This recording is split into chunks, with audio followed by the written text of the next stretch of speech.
It is 4:50 in the morning and I can't sleep because somebody woke me up.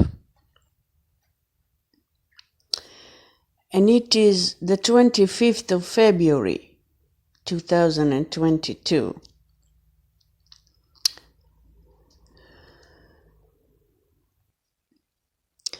Do you remember this song? My Delilah. Why, Delilah? Well, today I'm going to talk about that. About the story of Samson and Delilah.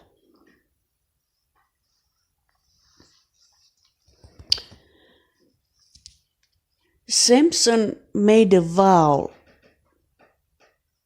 to God that he won't cut off his hair. And then later on, as the story goes, he met Delilah. He was very much in love, blah, blah, blah, blah, blah. Go on and read it.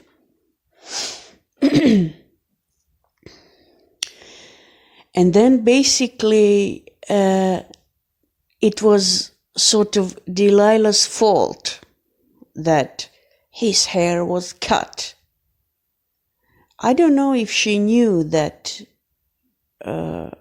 he made a vow to God. He didn't make it to his mother, father, I don't know, anybody, somebody, blah, blah, blah. He made it to God because of something. There was a reason why. And it was told that it was like his power in this hair. I don't know how to explain differently in this language. And she didn't cut off his hair. She called the servants. That's how I remember. She called the servants. But his hair was cut. And this is the way I see it. You know, you make a vow to yourself, to God, to. It will be like that, not like this, you know, for your own good, for your own survival or something. And somebody comes into your life. It doesn't have to be like Delilah, or you fell in love or something. It can be, I don't know, a friend or a neighbor or an acquaintance, somebody at work, you know. You have colleagues at work that you don't like or like them, but they're poisonous for you anyway. Then somebody comes into your life and destroys everything, so to speak, you know. And even if it's like when Samson's hair was cut, you know, it was a vow to God. And this is how the story ended, that he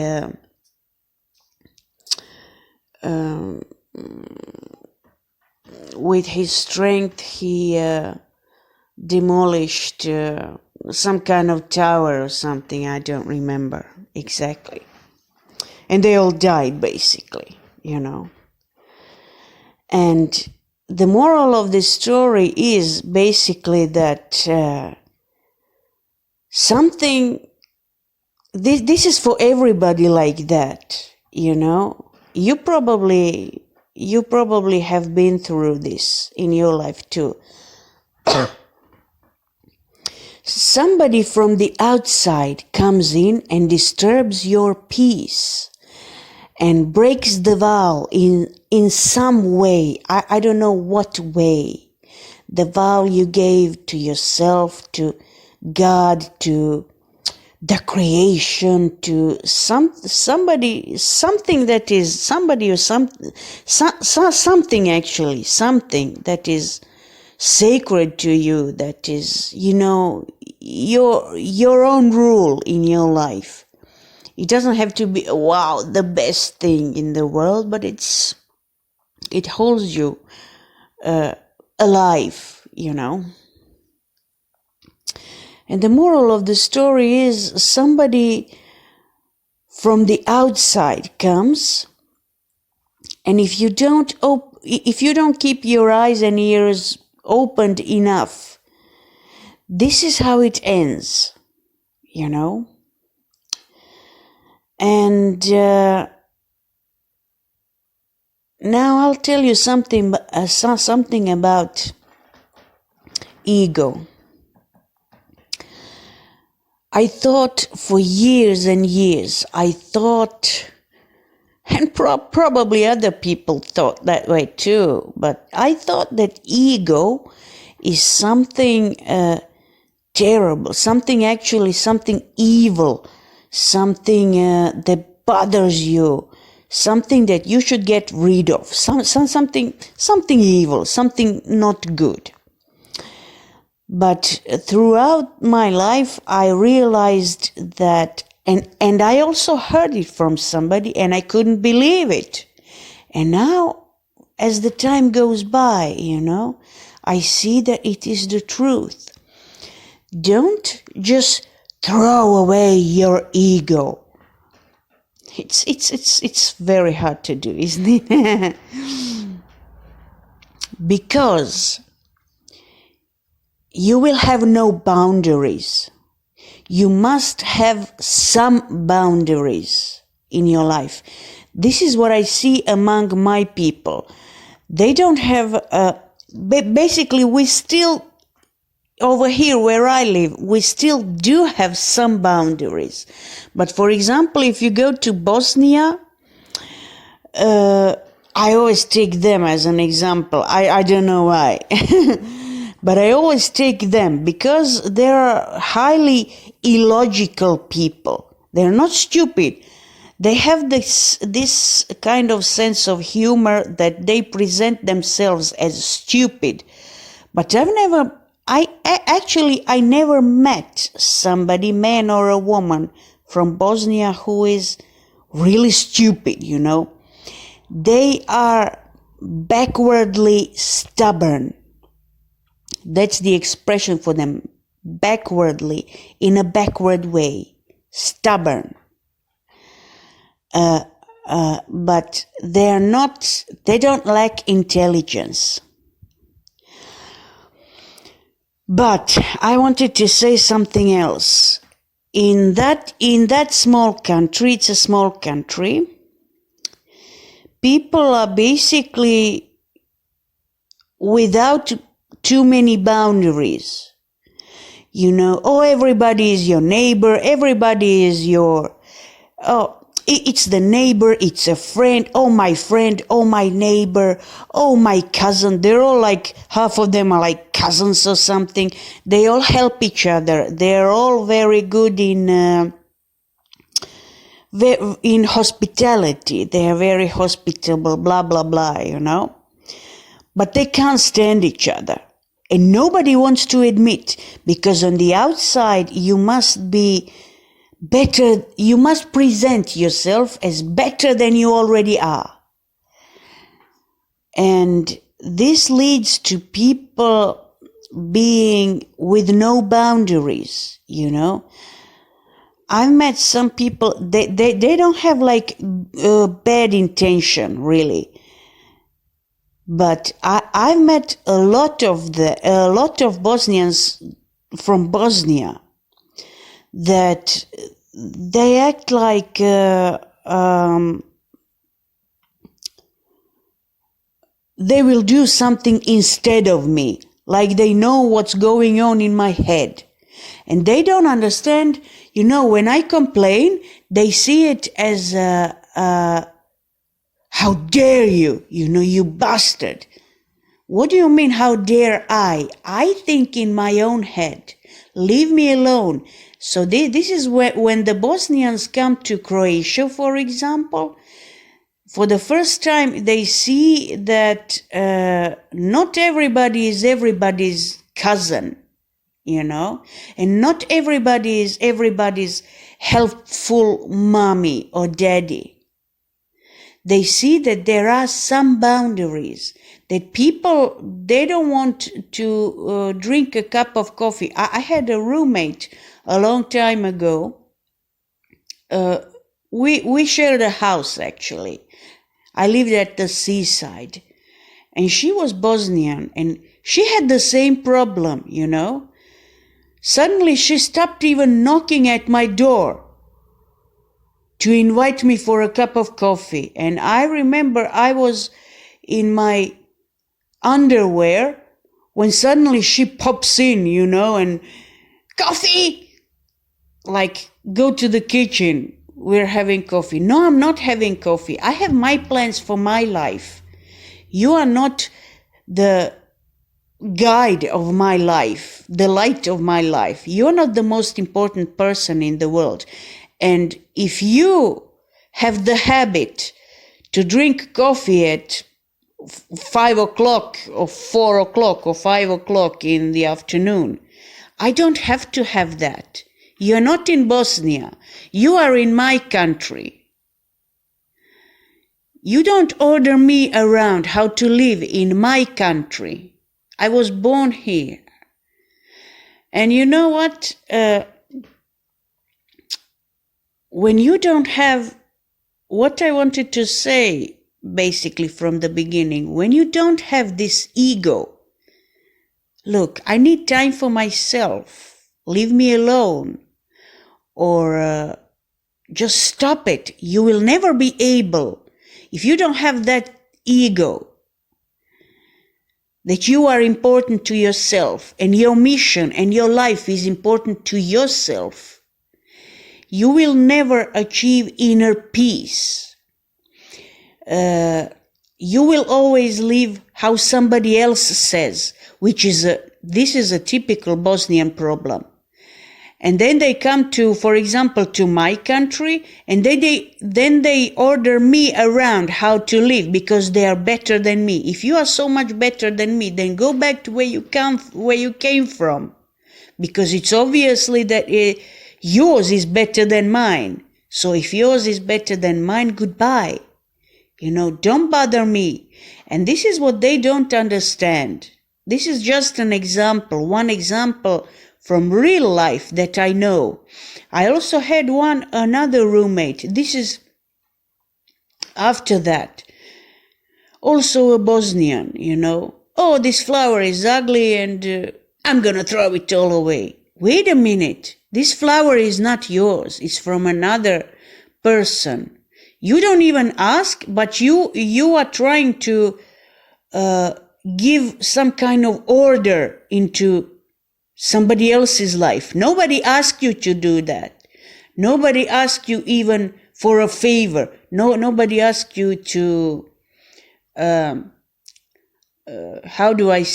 clean somebody else's life. I don't know how else to say it. And then when they don't know what to do out of boredom in my country, they walk around bakeries and teach the saleswoman a lesson. What is burek? What is sirnica? I was born in my country. I know what is burek for like 50 years in my country. You didn't even bring burek in my country. The Albanians did after the Second World War. So if you have some kind of problem, go to the Albanian baker, because you tell them what is burek, what is sirnica. Sirnica. I never heard, it's like a cheese pie or something like that, but it's not the Western kind of pie. It's with phyllo pastry pie. And it doesn't matter. Actually, it doesn't matter. But who are you to go into somebody else's country and claim that you are that somebody else to teach that somebody else a lesson? If you are so much better than me, you are not needed here. Go home. Go anywhere where somebody else will put up with your bullshit, And this is what the Croatian people also, they didn't have boundaries. They always want to cooperate. They always feel sorry if somebody, there were many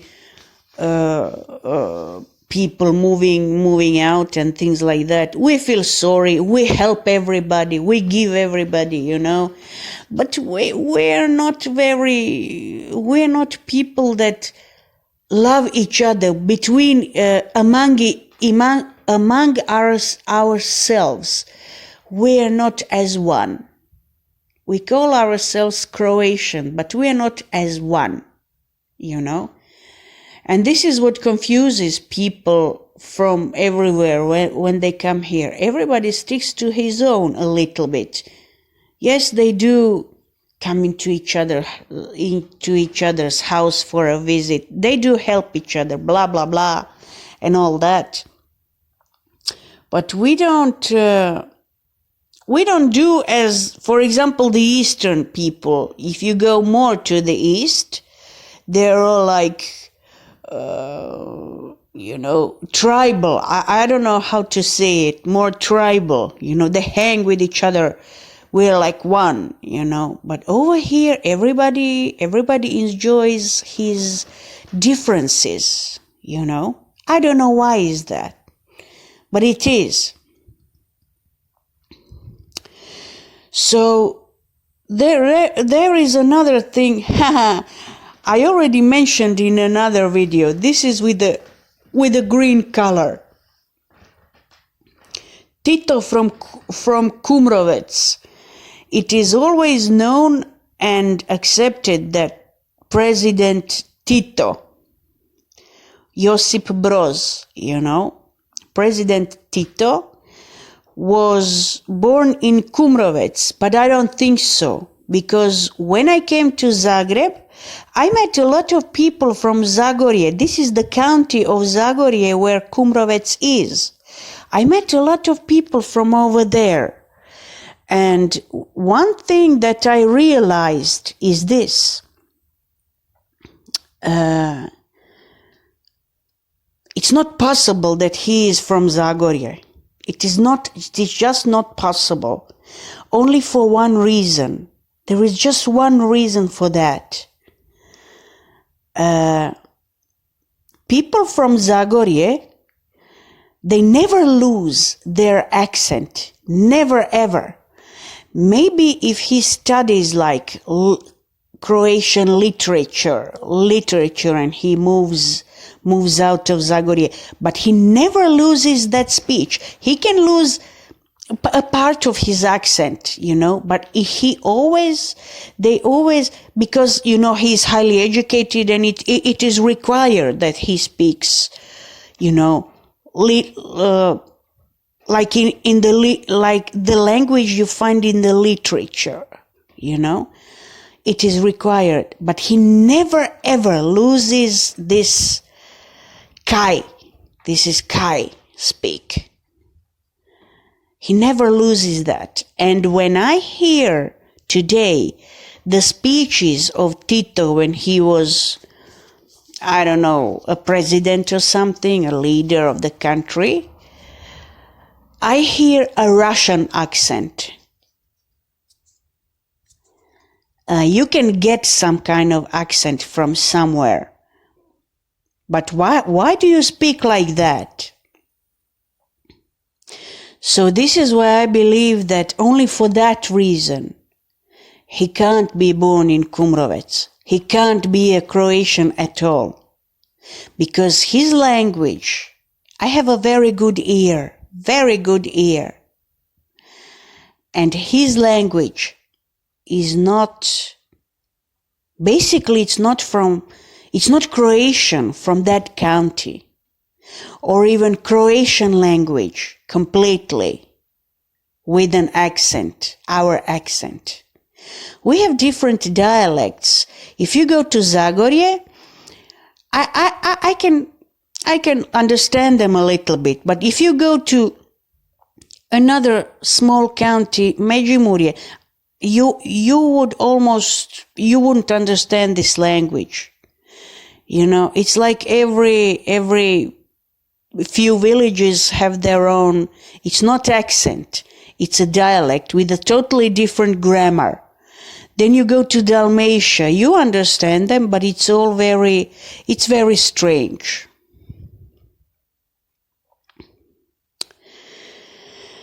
So this is what I wanted to talk to you about today.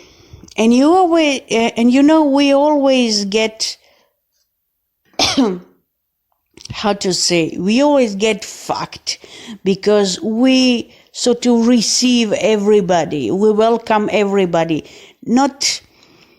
It's not a very hearty hospitality. It might not be very hearty and wonderful hospitality, but we feed everyone, we welcome everyone, and then in return, you know, after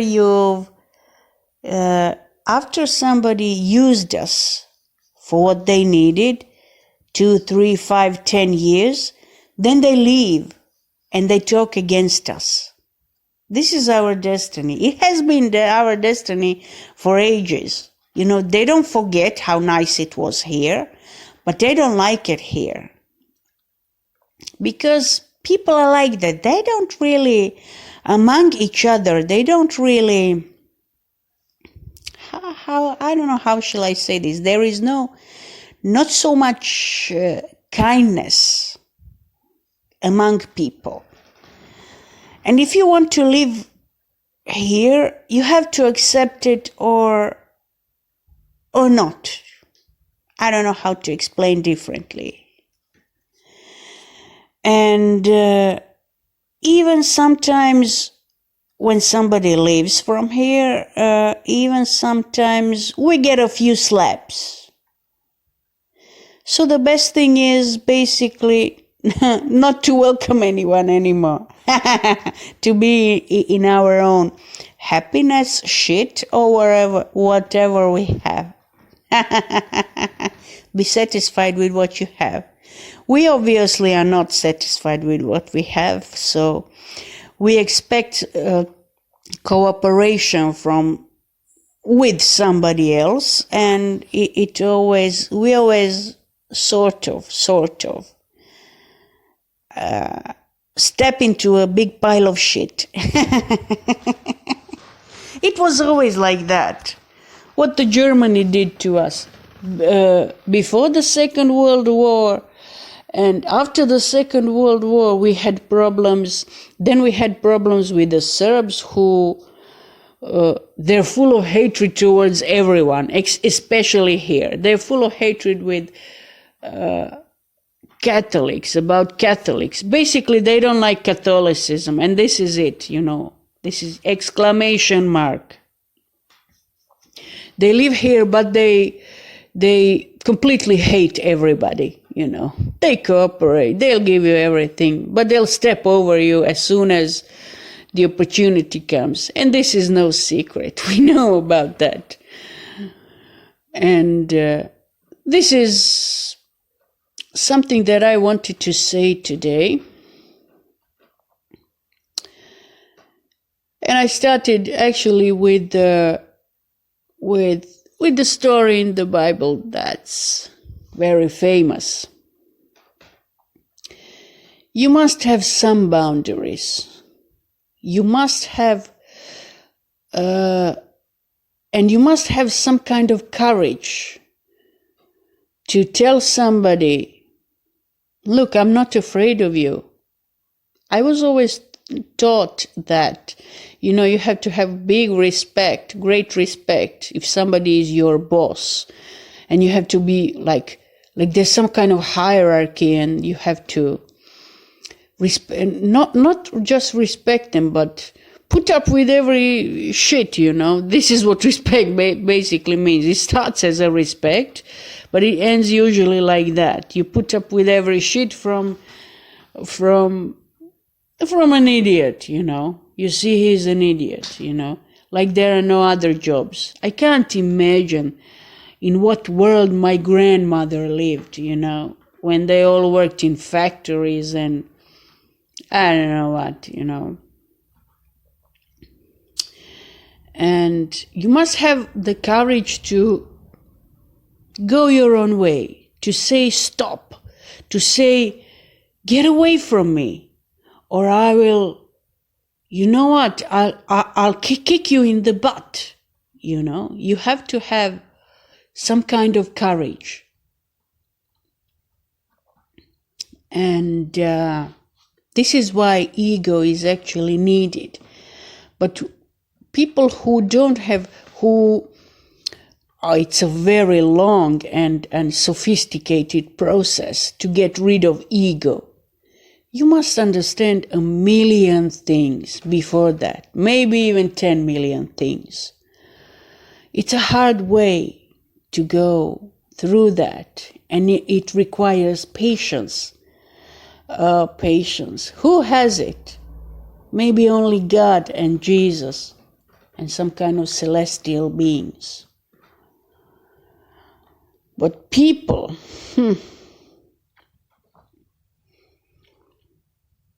I don't really know what to say about that. So this is all from me for today.